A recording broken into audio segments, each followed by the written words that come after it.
അപ്പ തിരിച്ചു കൊടുക്കൂല, ഞാൻ കൊണ്ടേ കൊടുത്തു.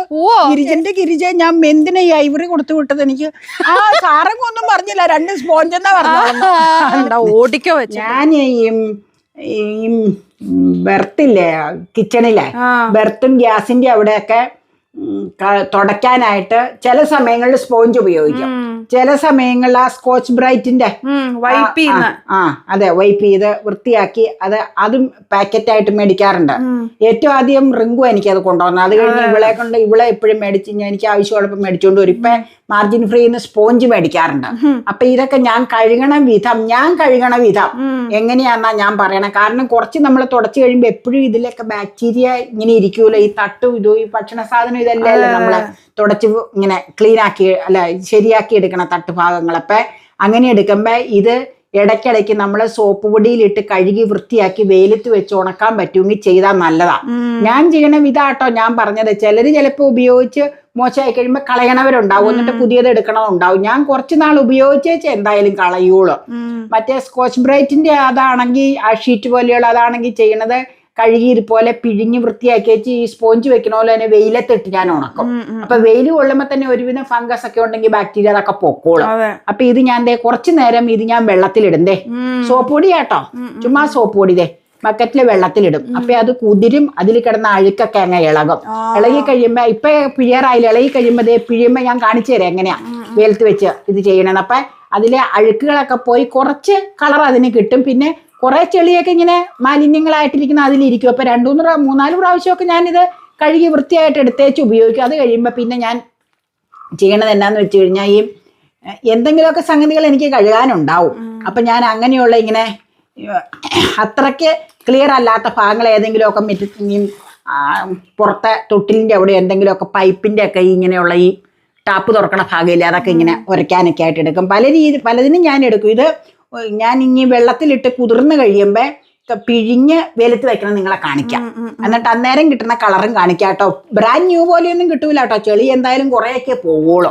ഞാൻ പറഞ്ഞതാണ്, ഓരോ പ്രാവശ്യവും ഉപയോഗിച്ച് ചെളിയാകുമ്പോൾ കളയാൻ പറ്റൂല. പൈസ കൊടുത്ത് നമ്മൾ വാങ്ങിക്കുന്ന സാധനമല്ലേ. അപ്പൊ 2-3 പ്രാവശ്യമൊക്കെ ഞാൻ ഇങ്ങനെ ഇട്ട് ഉപയോഗിക്കുമെന്ന് ഞാൻ പറഞ്ഞതാ. സ്പോഞ്ച് ആകുമ്പോൾ വെള്ളം അങ്ങ് വലിയും അതിലേക്ക്. അത് കഴിയുമ്പോൾ ഞെക്കിക്കഴിഞ്ഞാൽ അതിന്റെ ഇതങ്ങ് പോകും. പിന്നെ 2-3 പ്രാവശ്യം നല്ല വെള്ളത്തിൽ കഴുകും.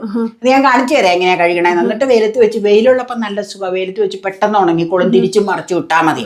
അപ്പൊ നിങ്ങളൊക്കെ ഇതൊക്കെ തട്ടും സിങ്കിന്റെ ഇവിടെയൊക്കെ സിങ്കിലൊന്നും ഉപയോഗിക്കാറില്ല കേട്ടോ. തട്ട് തുടയ്ക്കാനും ഗ്യാസിന്റെ തട്ട് തുടയ്ക്കാനും ഉപയോഗിക്കണം. സിങ്കിൽ ഞാൻ മറ്റേതേയും പച്ച സ്ക്രബറൊക്കെ ഉപയോഗിക്കുന്നത്. അപ്പൊ എങ്ങനെയൊക്കെയാ നിങ്ങൾ ഉപയോഗിക്കണേന്നൊക്കെ ഒന്ന് പറഞ്ഞു തന്നെ കേട്ടോ.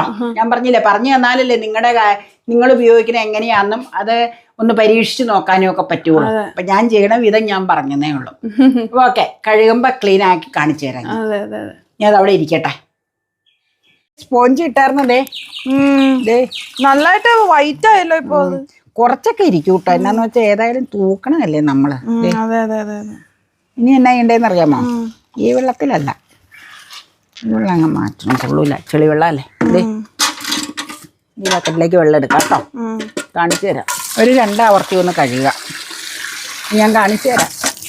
ഇങ്ങോട്ടെടുക്കാം, പൊക്കി വയ്ക്കാൻ വേണമെങ്കിൽ എളുപ്പത്തിന് പിടിക്കാം. സ്പോഞ്ചായത് കണ്ടോ? എന്നോടെ എടുക്കാം. ഇനി നമുക്കില്ലേ ഈ ഇതിന്റെ പുറത്തങ്ങ് വെക്കാം. സിമെന്റ് അല്ലേ, നല്ല ചൂടല്ലേ. വെയിലത്തേക്ക് അധികം നിക്കണ്ട, ഓടിക്കോ വെച്ചിട്ട്. ഞാനിവിടെ വെക്കാം. നല്ല ചുട്ടു പൊള്ളണ വെയിലുണ്ട്. അവിടെ നിന്നോ, വെയിലത്തേക്ക് വരണ്ടേ, അങ്ങ് ഉണങ്ങിക്കോളും. ഞാൻ കുറച്ചു നേരം കഴിയുമ്പോഴേ ഒന്ന് തിരിച്ചിട്ട് കഴിഞ്ഞാൽ മറുവശവും കൂടെ അങ്ങ് ഉണങ്ങിക്കോളും. അത്രേ ഉള്ളൂ. അപ്പൊ ഈ കാറ് കഴുകണ ഐവറി കളറുള്ള സ്പോഞ്ചാ. ഞാൻ പറഞ്ഞു എനിക്ക് ഇങ്ങനെയുള്ളതിന് പിങ്കും ഐവറിയാ മാർജിൻ ഫ്രീയിലുള്ളൂ. പിങ്ക് മതി എന്ന് പറയും. അപ്പ പറയും, അല്ല അപ്പ ഇങ്ങനെ കഴുകിയേച്ച് എപ്പോഴും ഇങ്ങനെ അവിടെ ഇവിടെ വെക്കുമ്പോൾ ഞാൻ പറയും അവിടെ ഇവിടെ വെക്കരുത്. ഇങ്ങനെ അത് കഴുകി വൃത്തിയാക്കിയതാണെങ്കിൽ ഇങ്ങനെ ഇതിന്റെ പുറത്ത് കൊണ്ടേ വെക്കും, വേഗം ഉണങ്ങി കിട്ടുന്നു. അപ്പൊ പെട്ടെന്ന് ഉണങ്ങിക്കോളും. ഒരു വശം ഉണങ്ങി കഴിയുമ്പോൾ ഒരു വശം അങ്ങ് മറിച്ചിട്ടാ മതി. അതെ, നമുക്ക് പോകാം. ഇന്നാളൊരു ദിവസം പിങ്ക് അപ്പം മേടിച്ചോണ്ട് വരാഞ്ഞിട്ട് അമ്മ തിരിച്ചു കൊടുപ്പിച്ചു. വേറെ കളറ് മേടിച്ചോണ്ട് വന്നിട്ട് അമ്മയ്ക്ക് പിങ്ക് തന്നെ. ഇന്നും പിങ്കാ മൊത്തം. Night pink, apron pink, apron റെഡാ, സ്പോഞ്ച് വരെ പിങ്ക്. അപ്പ തിരിച്ചു കൊടുക്കൂല, ഞാൻ കൊണ്ടേ കൊടുത്തു. ഗിരിജയോട് ഞാൻ പറഞ്ഞു, എന്റെ ഗിരിജ ഞാൻ എന്തിനാ ഈ ഐവറി കൊടുത്തു വിട്ടത്? എനിക്ക് ആ സാറങ്ങ് ഒന്നും പറഞ്ഞില്ല, 2 സ്പോഞ്ച് എന്നാ പറഞ്ഞു. എന്നിട്ട് ഞാൻ പറഞ്ഞു എനിക്ക് എപ്പ സാറ് സ്പോഞ്ചെന്ന് പറഞ്ഞാലും പിങ്ക് കളർ കൊടുത്തു വിട്ടാൽ മതി. പിങ്ക് ഐവറി അവിടെ ഉള്ളൂ. ഭാഗ്യം. ചെരുപ്പ് ഉണങ്ങാനിട്ട് ദേ മറ്റേ ചെരുപ്പ് എടുത്തിട്ട് ദേ ചെരുവങ്ങൾ കഴുകി വെച്ചിട്ടുണ്ട്. നാളത്തേക്ക് മാറിക്കോ. വാ പോകാന്നാ. ഓക്കെ.